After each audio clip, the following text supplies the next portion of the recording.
Greetings everyone, my name is Jonathan Bailey and I'm from the site Plagiarism Today, which can be found at plagiarismtoday.com, and you might know that I still don't have all the fancy graphics and the corners and all that cool stuff. Well, still waiting on my backups to restore. I'm going to be talking about that in just a minute. But it is Friday today, so time to talk a little tech, to put the copyright and plagiarism stuff behind me, even though I do have something very interesting to talk about on that regard probably on Monday or Tuesday. I don't know if I'll be doing a video on Memorial Day or not. But, long story short, lots to talk about today, because I actually have three things I want to hit on in the tech news cycle.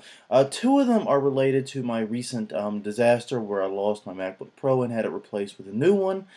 The second thing is what's been sort of the one of the big tech news stories lately.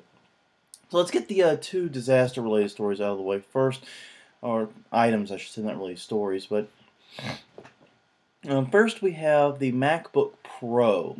I got a couple people who asked me in the real world, I guess you might say, so this one is probably more for my real world friends than my online ones, what I think of the new MacBook Pro. Now, to be clear on what happened, my old MacBook Pro last week died an untimely and unfortunate death due to an accidental water spill where I did something horribly stupid, and Best Buy, since I had a black tie warranty on it, replaced it for free, and I ended up getting a brand shiny new MacBook Pro, and now everyone has been asking me what I think of the new one, if I think it's a huge improvement. I had the mid-2010 model. I got my notes here, by the way, if you're wondering what I'm looking at. I had a mid-2010 model. It was version 7.1 of the MacBook Pro, for those who are keeping track. I was upgraded to the late 2011 model, which is version 8.1. The 13-inch in both cases. Honestly, not a lot is different. The biggest change from a spec standpoint, and I'll make sure I get this exactly right, that's why I'm referencing the notes, is that the old model had an Intel Core 2 Duo processor. It was a 2.4 gigahertz, and the new one has a 2.4 gigahertz Intel i5 chip in it. It certainly isn't a huge jump. In fact, if you look at the specs, other than the cache getting a slight boost, in fact, I think the cache is, the cache is the same, actually, between 3 megabyte cache. The biggest difference between them is that the i5 chip supports direct media interface, and for those that don't know, that's the connection between the two chips. Basically, a dual-core processor has two processors in it, thus two cores, and both the i5 and the Core 2 Duo are dual-core. But the connection between the two chips is much faster in the i5 chipset because it uses direct media interface rather than just a regular, I believe, what was it using in the old one? I totally totally blanked out what I was using. But it was not using direct media interface, and it's unfortunately much, much slower. It was just using a regular bus, actually.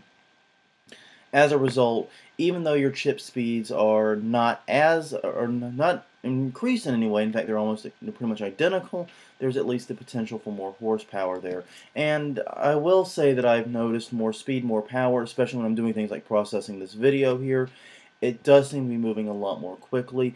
However, I can't really tell you how much of that is the new specs, which, like I said, aren't really that big of a jump, versus the mere fact that I now have a brand new and completely clean MacBook without any crap installed in. This one doesn't have, nearly 2 years of history and abuse. So I'll tell you in 2 years if this one's still faster.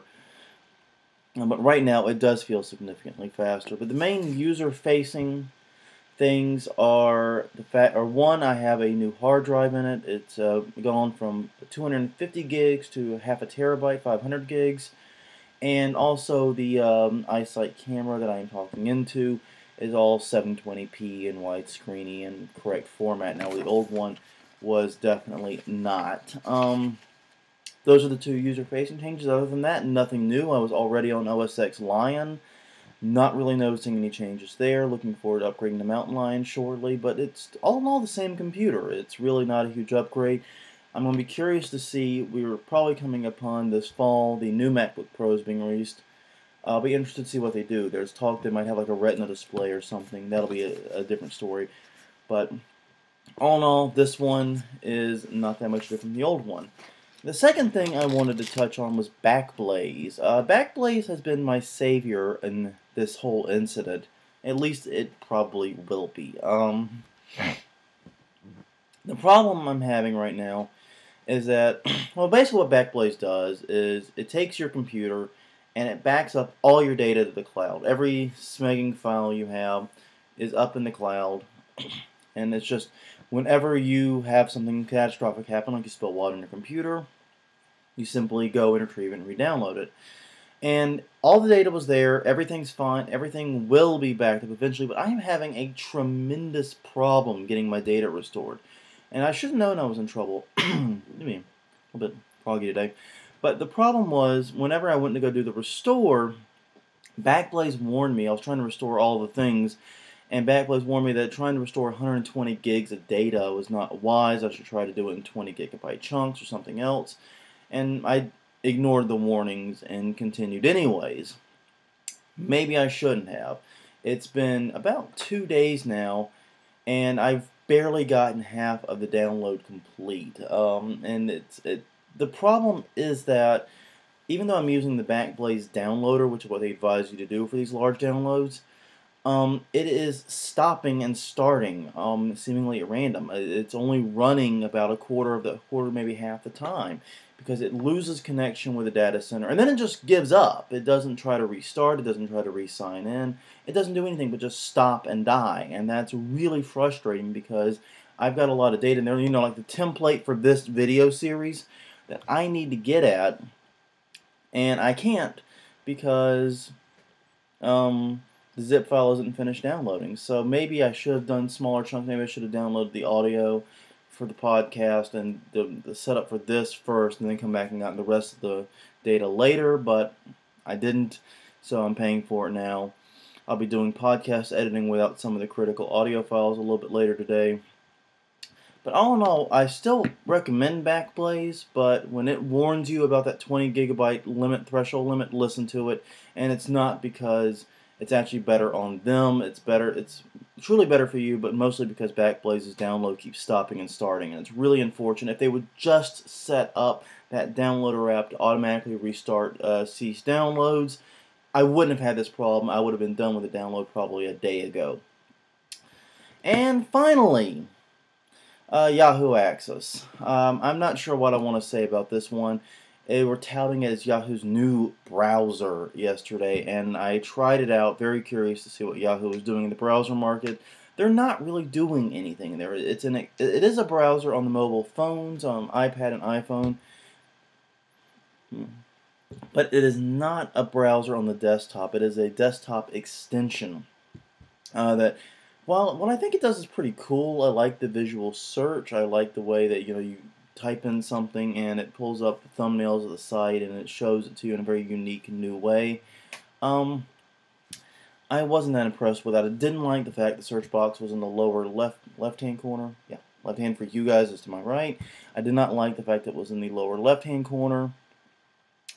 And I did not like, that I felt like I was having to relearn how to search. But I've got to say, the few searches I did, Yahoo performed well.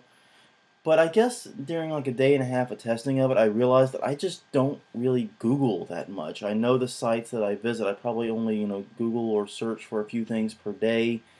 And when I do, it's almost subconscious. It's not something where I want to go and relearn how to go to a different area of the screen and do a different search pattern. So, I don't know. I'm probably going to wind up disabling it. I'm not particularly fond of it. Even though I've got to say this is the first time in a long time I've said Yahoo product launch and the words not terrible.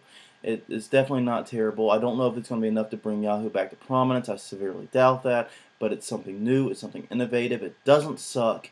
And you know what? It helps Yahoo's name just a little bit. Well, on that note, I am way over on this one. I'm showing it to be about 9 minutes 30 seconds, so I'll just leave it and say that my name is Jonathan Bailey, and I am signing off. See you guys next week.